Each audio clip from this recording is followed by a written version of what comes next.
দুনিয়াতে যত অদ্ভুত অদ্ভুত প্রশ্ন সব আপনি মুসা আলাইহিস সালামের মাথা থেকে পাবেন। বিভিন্ন বিষয়ে আল্লাহরে প্রশ্ন করতেন। সাইয়েদনা মুসা আলাইহিস সালাম আল্লাহরে বললেন, আল্লাহ আপনি আমার এমন একটা জিকির শিখাইয়া দেন যে জিকিরটার শব্দ আপনি আর আমি ছাড়া কেউ জানবে না।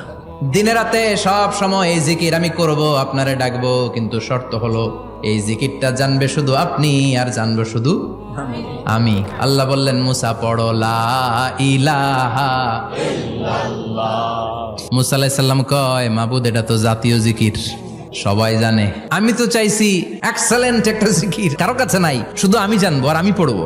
আল্লাহ বললেন, মুসা এই লা ইলাহাকে যদি এক পাল্লায় রেখে দাও, তাম বিশ্ব, 7 আকাশ 7 জমিনটারে তুলে যদি তুমি আরেক পাল্লায় রেখে দাও, লা রাজাহাত কাফাতু লা ইলাহা ইল্লাল্লাহ, মুহূর্তের মধ্যে লা ইলাহার পাল্লা ভারী হয়ে যাবে।